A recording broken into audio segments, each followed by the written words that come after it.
ಕರ್ತನಾದ ಯೇಸು ಕ್ರಿಸ್ತನ ದಿವ್ಯ ನಾಮದಲ್ಲಿ ನಿಮ್ಮೆಲ್ಲರಿಗೂ ನನ್ನ ವಂದನೆಗಳು. ದೇವರು ಆಗಾಗ್ಗೆ ತನ್ನ ಜನರೊಂದಿಗೆ ನೇರವಾಗಿ ಮಾತಾಡುತ್ತಾನೆ ಎಂದು ಹಳೆಯ ಒಡಂಬಡಿಕೆಯಲ್ಲಿ ನಮಗೆ ತಿಳಿದಿದೆ. ದೇವರು ಏದೇನ್ ತೋಟದಲ್ಲಿ ಆದಮ ಮತ್ತು ಅವರೊಂದಿಗೆ ಮಾತನಾಡಿದರು. ಆದಿಕಾಂಡ 3. ದೇವರು ಬರಲಿರುವ ಪ್ರವಾಹದ ಬಗ್ಗೆ ನೋಹನಿಗೆ ವೈಯಕ್ತಿಕವಾಗಿ ಎಚ್ಚರಿಕೆ ನೀಡಿದರು ಮತ್ತು ನಾವೆಯನ್ನು ನಿರ್ಮಿಸಲು ಸೂಚನೆಗಳನ್ನು ನೀಡಿದರು. ಆದಿಕಾಂಡ 6. ದೇವರು ಅನೇಕ ಸಂದರ್ಭಗಳಲ್ಲಿ ಅಬ್ರಹಾಮನೊಂದಿಗೆ ಮಾತಾಡಿದರು. ವಿಗ್ರಹಾರಾಧನೆಯಿಂದ ಅವನನ್ನು ಕರೆದು ಹೊಸ ದೇಶಕ್ಕೆ ಕಳುಹಿಸಿದರು. ಆದಿಕಾಂಡ 12. ಅವನ ನಂಬಿಕೆಯನ್ನು ಪರೀಕ್ಷಿಸಿದರು. ಆದಿಕಾಂಡ 22. ಅವನ ಒಡಂಬಡಿಕೆಯನ್ನು ದೃಢೀಕರಿಸಿದರು. ಆದಿಕಾಂಡ 15. ಇಸ್ರೇಲನ್ನು ಮುನ್ನಡೆಸಲು ದೇವರು ಮೋಶೆಯನ್ನು ಬೆಂಕಿಯಲ್ಲಿ ಉರಿಯುವ ಪೊದೆಯಿಂದ ಕರೆದನು. ವಿಮೋಚನಾಕಾಂಡ 3. 1 ಸಮುವೇಲ 3, 1-10 ವಚನಗಳಲ್ಲಿ ದೇವರು ಮಧ್ಯರಾತ್ರಿಯಲ್ಲಿ ಸಮುವೇಲನೊಂದಿಗೆ ಮಾತನಾಡಿದರು. ಅನೇಕ ಜನರು ಕೇಳುವ ಸ್ವಾಭಾವಿಕ ಪ್ರಶ್ನೆ ಎಂದರೆ, ಇಂದು ದೇವರು ಏಕೆ ಮಾತಾಡುವುದಿಲ್ಲ? ನಾವು ಇಬ್ರಿಯರಿಗೆ 1:1-2 ಬರೆದಿರುವುದನ್ನು ನಂಬಿದರೆ, ಪುರಾತನ ಕಾಲದಲ್ಲಿ ನಮ್ಮ ಪಿತೃಗಳ ಸಂಗಡ ಪ್ರವಾದಿಗಳ ಬಾಯಿಂದ ಭಾಗವಾಗಿಯೂ ವಿಧವಾಗಿಯೂ ಮಾತಾಡಿದ ದೇವರು ಈ ಅಂತ್ಯ ದಿನಗಳಲ್ಲಿ ನಮ್ಮ ಸಂಗಡ ಮಗನ ಮೂಲಕ ಮಾತಾಡಿದ್ದಾನೆ. ಅಂದರೆ ದೇವರು ಮಾತನಾಡುತ್ತಿದ್ದಾನೆ. ಪ್ರಶ್ನೆ: ನಾವು ಕಿವಿಗೊಡುತ್ತಿದ್ದೇವೆಯೇ? ದೇವರು ಆತನ ಕೃಪೆಯಲ್ಲಿ ಮಾತಾಡುವುದನ್ನು ಮುಂದುವರಿಸುತ್ತಾ ಇದ್ದಾನೆ. ನಮ್ಮ ಆಯ್ದ ಆಲಿಸುವಿಕೆಯ ಹೊರತಾಗಿಯೂ ಮತ್ತು ನಮ್ಮ ಅವಿಧೇಯತೆಯ ನಡುವೆಯೂ ದೇವರು ನಮ್ಮೊಂದಿಗೆ ಮಾತಾಡುವುದನ್ನು ಮುಂದುವರಿಸುತ್ತಾನೆ. ಒಂದೇ ಒಂದು ಕಾರಣಕ್ಕಾಗಿ, ಕೃಪೆ, ಕರ್ತನಾದ ಯೇಸುವಿನಲ್ಲಿ ಬೇರೂರಿರುವ ಕೃಪೆಯಿಂದಾಗಿ. ಏಕೆಂದರೆ ಯೇಸು ಕ್ರಿಸ್ತನು ನಮ್ಮ ಬದಲಿಯಾಗಿ ಈ ಭೂಮಿಯ ಮೇಲೆ ಮನುಷ್ಯಕುಮಾರನಾಗಿ ಅವನು ತನ್ನ ತಂದೆಯ ಚಿತ್ತವನ್ನು ಎಂದಿಗೂ ನಿರ್ಲಕ್ಷಿಸಲಿಲ್ಲ. ಯೇಸು ಕ್ರಿಸ್ತನಿಗೆ ತನ್ನ ತಂದೆಯ ವಾಕ್ಯವನ್ನು ಕೇಳುವುದೇ ಹೆಚ್ಚಿನ ಆದ್ಯತೆಯಾಗಿತ್ತು. ಲೂಕ 2:41-52 ವಚನಗಳು. ಅವನು ಪ್ರತಿಯೊಂದು ಮಾತನ್ನು ಸಂಪೂರ್ಣವಾಗಿ ಪಾಲಿಸಿದನು. ಮಾನವ ಜನಾಂಗವನ್ನು ಉಳಿಸುವ ಏಕೈಕ ಮಾರ್ಗವೆಂದರೆ ದೇವರ ಮಗನು ಮನುಷ್ಯನಾಗುವುದು ಎಂದು ಅವನ ತಂದೆಯು ನಿರ್ಧರಿಸಿದಾಗ, ಯೇಸು ಕ್ರಿಸ್ತನು ಸ್ವರ್ಗದಲ್ಲಿ ತನ್ನ ಸಿಂಹಾಸನವನ್ನು ತೊರೆದು ದಾಸನ ರೂಪವನ್ನು ಧರಿಸಿಕೊಂಡನು. ಫಿಲಿಪ್ಪಿ 2. ಮತ್ತು ನಮ್ಮ ಪಾಪದ ಮೇಲಿನ ತಂದೆಯ ಕೋಪವು ಯೇಸು ಕ್ರಿಸ್ತನನ್ನು ಶಿಲುಬೆಗೆ ಹೊಡೆದು ತನ್ನ ಜೀವವನ್ನು ಕೊಡಬೇಕಾದಾಗ ಅವನು ಬಾಧೆಗೆ ಒಳಗಾಗಿ ತನ್ನನ್ನು ತಗ್ಗಿಸಿಕೊಂಡನು. ಯೇಸು ಕ್ರಿಸ್ತನು ಯಾವುದೇ ದೂರುಗಳಿಲ್ಲದೆ ವಧ್ಯಸ್ಥಾನಕ್ಕೆ ಒಯ್ಯಲ್ಪಡುವ ಕುರಿಯಂತೆಯೂ ಹೋದನು. ಯೆಶಾಯ 53. ಈ ದಿನದ ವಾಕ್ಯದ ಮೂಲಕ ದೇವರ ಧ್ವನಿಯನ್ನು ನೀವು ಕೇಳಲು ನಿಮ್ಮನ್ನು ಹೇಗೆ ಸಿದ್ಧಪಡಿಸಿಕೊಳ್ಳಬಹುದು ಮತ್ತು ಕೆಲವು ಸರಳ ಮಾರ್ಗಸೂಚಿಗಳನ್ನು ನಾವು ಪರಿಗಣಿಸೋಣ. ಇದು ದೇವರ ಧ್ವನಿಯನ್ನು ಸ್ವೀಕರಿಸಲು ನಿಮಗೆ ಸಹಾಯ ಮಾಡಬಹುದು ಎಂದು ನಾನು ಆಶಿಸುತ್ತೇನೆ. ದೇವಾಲಯದಲ್ಲಿ ಮೊದಲ ಬಾರಿಗೆ ಸಮುವೇಲನು ದೇವರ ಧ್ವನಿಯನ್ನು ಕೇಳಿದ ಕಥೆಯೊಂದಿಗೆ ಪ್ರಾರಂಭಿಸೋಣ. ಹೀಬ್ರೂ ಭಾಷೆಯಲ್ಲಿ ಸಮುವೇಲ, ಶೆಮಾಲ್ ಎಂಬ ಹೆಸರಿನ ಅರ್ಥ ದೇವರು ಕೇಳಿದ. 1 ಸಮುವೇಲ 3:3-4. ಸಮುವೇಲನು ಯೆಹೋವನ ಮಂದಿರದಲ್ಲಿ ದೇವರ ಮಂಜೂಷವಿದ್ದ ಸ್ಥಳದಲ್ಲಿ ಮಲಗಿದ್ದನು. ಆಗ ದೇವದೀಪವು ಇನ್ನೂ ಉರಿಯುತ್ತಲಿರುವಾಗ ಯೆಹೋವನು ಸಮುವೇಲನನ್ನು ಕರೆದನು. ಸಮುವೇಲನು ದೇವಾಲಯದಲ್ಲಿ ಮಲಗಿರುವಾಗ ದೇವರು ತನ್ನ ಹೆಸರನ್ನು ಕರೆಯುವ ಶಬ್ದದಿಂದ ಅವನು ಎಚ್ಚರಗೊಂಡನು. ದೇವರ ಧ್ವನಿಯನ್ನು ಕೇಳಲು ಮೌನವಾಗಿರಬೇಕು. ಸುತ್ತಮುತ್ತಲೂ ನೆಮ್ಮದಿಯ ಶಾಂತಿಯುತವಾಗಿರುವ ಸ್ಥಿತಿಯಲ್ಲಿ ಸಮುವೇಲನಿದ್ದನು. ನಂಬಿಕೆಯು ನಮ್ಮ ಪ್ರತಿಕ್ರಿಯೆಯಾಗಿರಬೇಕು. ರೋಮಾಪುರದವರಿಗೆ 10 ಮತ್ತು ಗಲಾತ್ಯದವರಿಗೆ 3 ಪೌಲನು ನಂಬಿಕೆಯು ಕಿವಿಗೊಟ್ಟು ಕೇಳುವ ಮೂಲಕ ಬರುತ್ತದೆ ಎಂದು ದೃಢಪಡಿಸುತ್ತಾನೆ. ನಾವು ದೇವರ ಮಾತುಗಳನ್ನು ಕೇಳಬೇಕಾದರೆ ಸತ್ಯವೇದವನ್ನು ಓದಲು ಪ್ರಾರಂಭಿಸಬೇಕು. ಸಮುವೇಲನು ತನ್ನ ಯಜಮಾನನು ಕರೆದ ಸೇವಕನ ಸ್ಥಾನದಲ್ಲಿದ್ದು ತನ್ನ ಯಜಮಾನನ ಆಜ್ಞೆಯನ್ನು ಕೇಳಲು ಮತ್ತು ವಿಧೇಯತೆಯಿಂದ ಅನುಸರಿಸಲು ಸಿದ್ಧನಾಗಿರುತ್ತಾನೆ. ಸಮುವೇಲನ ಕರೆಯಿಂದ ನಾವೇನು ಕಲಿಯಬಹುದು? ಮೊದಲನೇದು, ನೀವು ದೇವರನ್ನು ತಿಳಿಯದೆ ಆರಾಧಿಸುತ್ತಿರಬಹುದು. ಬಹುಶಃ ಆತನನ್ನು ವೈಯಕ್ತಿಕವಾಗಿ ತಿಳಿಯದೇ ಇರಬಹುದು. ವಚನ 7 ನಮಗೆ ಹೇಳುತ್ತದೆ, ಆವರೆಗೂ ಸಮುವೇಲನಿಗೆ ಯೆಹೋವನ ಅನುಭವವಿರಲಿಲ್ಲ. ಅವನು ದೈವೋತ್ತರಗಳನ್ನು ಹೊಂದಿರಲಿಲ್ಲ. ದೇವರನ್ನು ತಿಳಿಯದೆ ಸಮುವೇಲನು ಯೆಹೋವನ ಮಂದಿರದಲ್ಲಿ ಯೆಹೋವನನ್ನು ಆರಾಧಿಸುತ್ತಿದ್ದನು ಮತ್ತು ಯೆಹೋವನ ಸೇವೆ ಮಾಡುತ್ತಿದ್ದನು. ಮೊದಲನೆಯದಾಗಿ ನಮ್ಮ ಗುರಿಯು ದೇವರನ್ನು ತಿಳಿದುಕೊಳ್ಳುವುದೇ ಆಗಿದೆ. ಈ ಭೂಮಿಯ ಮೇಲೆ ಇದ್ದಾಗ ಯೇಸು ಕ್ರಿಸ್ತನು ತನ್ನ ತಂದೆಯೊಂದಿಗೆ ತನ್ನ ಸಂಬಂಧವನ್ನು ಹೀಗೆ ಉಳಿಸಿಕೊಂಡಿದ್ದನು. ಸುವಾರ್ತೆಗಳಲ್ಲಿ ಯೇಸು ಕ್ರಿಸ್ತನ ಪ್ರಾರ್ಥನಾ ಜೀವನದ ವಿಷಯವಾಗಿ ಕಲಿಯುತ್ತೇವೆ. ಆತನು ದೇವರೊಂದಿಗೆ ಸಮಯ ಕಳೆಯುತ್ತಿದ್ದರಿಂದ ಯೇಸು ಕ್ರಿಸ್ತನು ದೇವರ ಚಿತ್ತವನ್ನು ಮಾಡಿದನು ಎಂಬುದು ಸ್ಪಷ್ಟವಾಗಿದೆ. ಹೋಶೇಯನು ನಮಗೆ ಉಪದೇಶಿಸುತ್ತಾನೆ. ಹೋಶೇಯ 6:3 ಯೆಹೋವನನ್ನು ತಿಳಿದುಕೊಳ್ಳೋಣ, ಹುಡುಕಿ ತಿಳಿದುಕೊಳ್ಳೋಣ. ಆತನ ಆಗಮನವು ಉದಯದಂತೆ ನಿಶ್ಚಯ. ಆತನು ಮುಂಗಾರಿನಂತೆಯೂ ಭೂಮಿಯನ್ನು ತಂಪು ಮಾಡುವ ಹಿಂಗಾರಿನಂತೆಯೂ ನಮಗೆ ಸಿಕ್ಕುವನು. ಪೌಲನ ಆಸೆಯು ಇದಾಗಿತ್ತು, ನಾನಂತೂ ಹಿಡಿದುಕೊಂಡವನೆಂದು ನನ್ನನ್ನು ಈವರೆಗೂ ಎಣಿಸಿಕೊಳ್ಳುವುದಿಲ್ಲ. ಆದರೆ ನಾನು ಹಿಂದಿನ ಸಂಗತಿಗಳನ್ನು ಮರೆತು ಬಿಟ್ಟು ಮುಂದಿನಗಳನ್ನು ಹಿಡಿಯುವುದಕ್ಕೆ ಎದೆ ಬೊಗ್ಗಿದವನಾಗಿ ದೇವರು ಕ್ರಿಸ್ತನ ಮೂಲಕವಾಗಿ ನಮ್ಮನ್ನು ಮೇಲಕ್ಕೆ ಕರೆದು ನಮ್ಮ ಮುಂದೆ ಇಟ್ಟಿರುವ ಬಿರುದನ್ನು ಗುರಿ ಮಾಡಿಕೊಂಡು ಓಡುತ್ತಾ ಇದ್ದೇನೆ. ಫಿಲಿಪ್ಪಿಯವರಿಗೆ 3:13-14 ದಾವೀದನು, ದೇವರಿಗೆ ಒಪ್ಪುವ ಮನುಷ್ಯನು, ಈ ರೀತಿಯಾಗಿ ಬರೆದಿದ್ದಾನೆ, ನನ್ನ ಸಾನ್ನಿಧ್ಯಕ್ಕೆ ಬಾ ಎಂಬ ನಿನ್ನ ಮಾತಿಗೆ ನಾನು ಯೆಹೋವನೇ ನಿನ್ನ ಸಾನ್ನಿಧ್ಯಕ್ಕೆ ಬರಲೇ ಬರುವೆನು ಎಂದು ಉತ್ತರ ಕೊಟ್ಟೆನು. ಕೀರ್ತನೆಗಳು 27:8. ದೇವರನ್ನು ತಿಳಿದುಕೊಳ್ಳುವುದು, ದೇವರೊಂದಿಗೆ ಸಂಬಂಧವನ್ನು ಬೆಳೆಸಿಕೊಳ್ಳುವುದು ದೇವರ ಧ್ವನಿಯನ್ನು ಕೇಳುವ ಮುಂಚಿತವಾಗಿಯೇ ಬರುತ್ತದೆ. ಏಕೆಂದರೆ ಸಂಬಂಧವು ವಿಶ್ವಾಸ ಮತ್ತು ನಂಬಿಕೆಯನ್ನು ಆಧರಿಸಿದೆ ಮತ್ತು ದೇವರನ್ನು ನಂಬುವುದು ಅವಶ್ಯಕ. ಹಾಗಿಲ್ಲದಿದ್ದರೆ ದೇವರು ನಮ್ಮನ್ನು ಮಾಡಲು ಕೇಳುವ ಕಠಿಣ ವಿಷಯಗಳನ್ನು ನಾವು ಅನುಸರಿಸಲು ಸಾಧ್ಯವೇ ಆಗುವುದಿಲ್ಲ. 2ನೇಯದು, ದೇವರು ಮಾತಾಡುವುದನ್ನು ನೀವು ಕೇಳುತ್ತಿರಬಹುದು, ಆದರೆ ಅದು ದೇವರೆಂದು ಗುರುತಿಸದೇ ಇರಬಹುದು. ನಾವು ದೇವರ ಧ್ವನಿಯನ್ನು ಮೊದಲ ಬಾರಿಗೆ ಕೇಳಿದಾಗ ಅದನ್ನು ದೇವರು ಸ್ವತಃ ಮಾತನಾಡುತ್ತಿದ್ದಾನೆ ಎಂದು ಗುರುತಿಸದೇ ಇರಬಹುದು. ಬಹುಶಃ ನೀವು ಅದನ್ನು ನಿಮ್ಮ ಆತ್ಮಸಾಕ್ಷಿ ಅಥವಾ ನಿಮ್ಮ ಸ್ವಂತ ಆಲೋಚನೆಗಳು ಎಂದು ತಿಳಿದಿರಬಹುದು. ಕೆಲವೊಮ್ಮೆ ಮಾರ್ಗದರ್ಶಕರು ದೇವರ ಧ್ವನಿಯನ್ನು ಗುರುತಿಸಲು ಮತ್ತು ಪ್ರತಿಕ್ರಿಯಿಸುವುದನ್ನು ಕಲಿಯಲು ನಮಗೆ ಸಹಾಯ ಮಾಡಬಹುದು.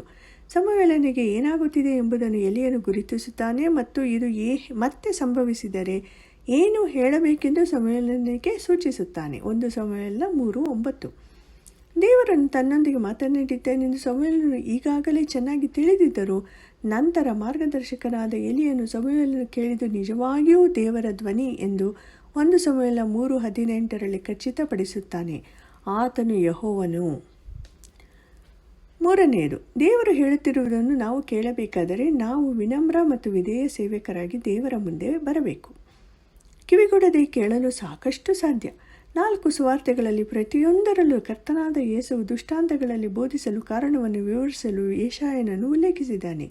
ನೀನು ಈ ಜನರ ಬಳಿಗೆ ಹೋಗಿ, ನೀವು ಕಿವಿಯಾರೆ ಕೇಳಿದರೂ ತಿಳಿಯಬಾರದು, ಕಣ್ಣಾರೆ ಕಂಡರೂ ಗ್ರಹಿಸಬಾರದು ಎಂದು ತಿಳಿಸಿ, ಕಣ್ಣಿನಿಂದ ಕಂಡು ಕಿವಿಯಿಂದ ಕೇಳಿ ಹೃದಯದಿಂದ ಗ್ರಹಿಸಿ ನನ್ನ ಕಡೆಗೆ ತಿರುಗಿಕೊಂಡು ನನ್ನಿಂದ ಸ್ವಸ್ಥತೆಯನ್ನು ಹೇಗೂ ಹೊಂದದೆ ಹಾಗೆ ಈ ಜನರ ಹೃದಯಕ್ಕೆ ಕೊಬ್ಬೇರಿಸಿ ಕಿವಿಯನ್ನು ಮಂದ ಮಾಡಿ ಕಣ್ಣಿಗೆ ಅಂಟುಬಳ್ಳಿ ಎಂದು ನನಗೆ ಹೇಳಿದನು. ಯೆಶಾಯ 6:9-10.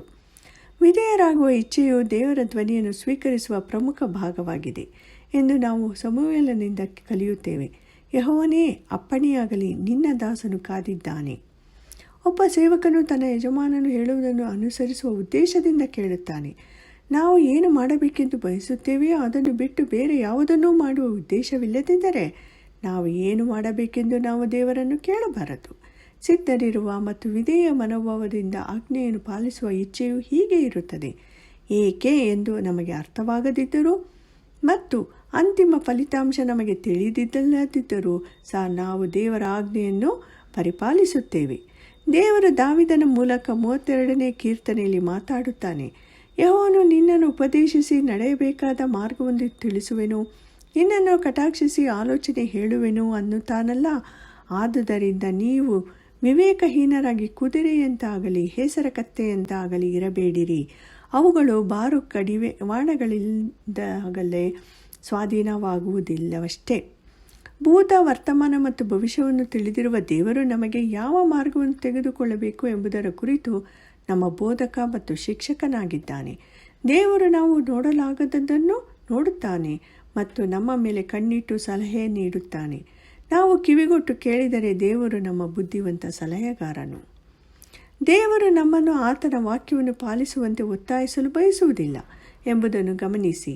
ಬದಲಿಗೆ ಆತನು ನಮ್ಮೊಂದಿಗೆ ಸಮಾಲೋಚನೆಯಲ್ಲಿ ಮಾತಾಡಲು ಪ್ರಯತ್ನಿಸುತ್ತಾನೆ. ನಾವು ಆತನಲ್ಲಿ ನಂಬಿಕೆಯನ್ನು ಇಟ್ಟಾಗ ನಾವು ಪಾಲಿಸಲು ಪ್ರಾರಂಭಿಸುತ್ತೇವೆ. ಆತನು ಬಲಕ್ಕಿಂತ ಹೆಚ್ಚಾಗಿ ನಂಬಿಕೆಯ ಆಧಾರದ ಮೇಲೆ ನಮ್ಮೊಂದಿಗೆ ಪ್ರಬುದ್ಧ ಸಂಬಂಧವನ್ನು ಬಯಸುತ್ತಾನೆ. ನಾವು ಅವನೊಂದಿಗೆ ಹೋರಾಡಿದರೆ ನಾವು ಆತನ ಸೇವೆಯನ್ನು ಮಾಡಲು ಸಾಧ್ಯವಿರುವುದಿಲ್ಲ.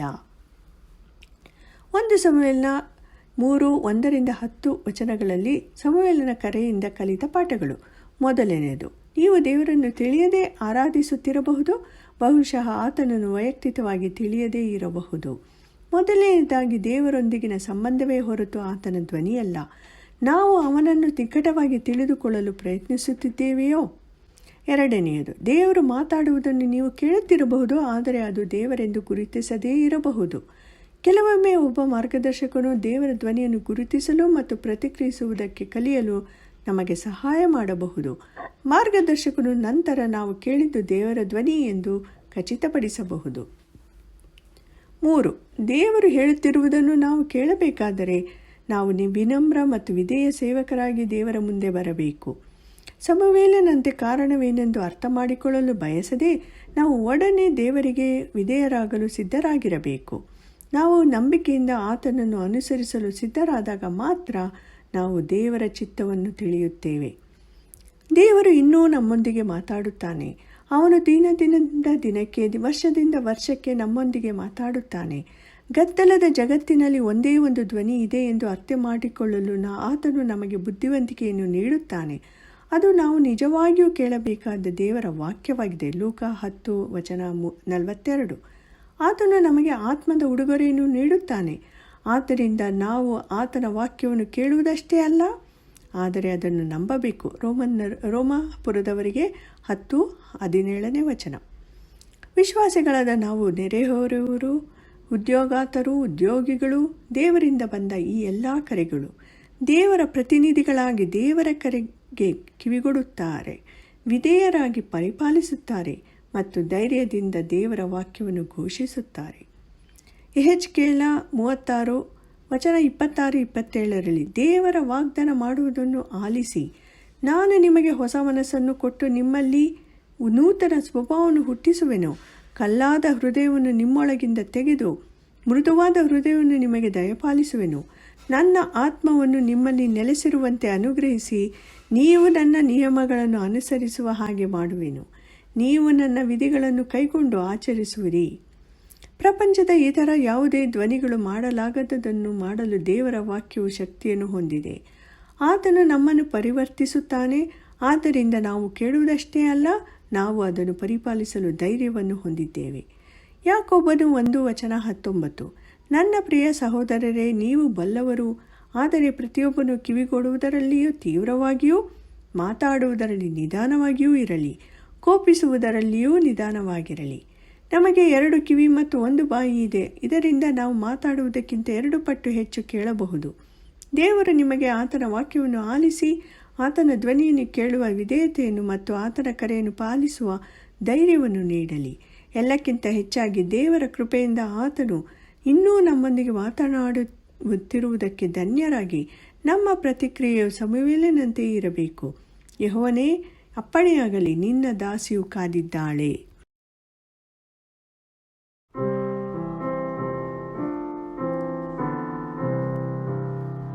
Master, speak, thy servant heareth, waiting for thy gracious word, longing for thy voice that cheereth. Master, let it now be heard. I am listening, Lord, for thee. What hast thou to say to me? What hast thou to say to me? Master, speak, the least and lowest. Let me not unheard depart. Master, speak, for oh, thou knowest all the yearning of my heart, knowest all its truest need. Speak and make me blessed indeed. Speak and make me blessed indeed.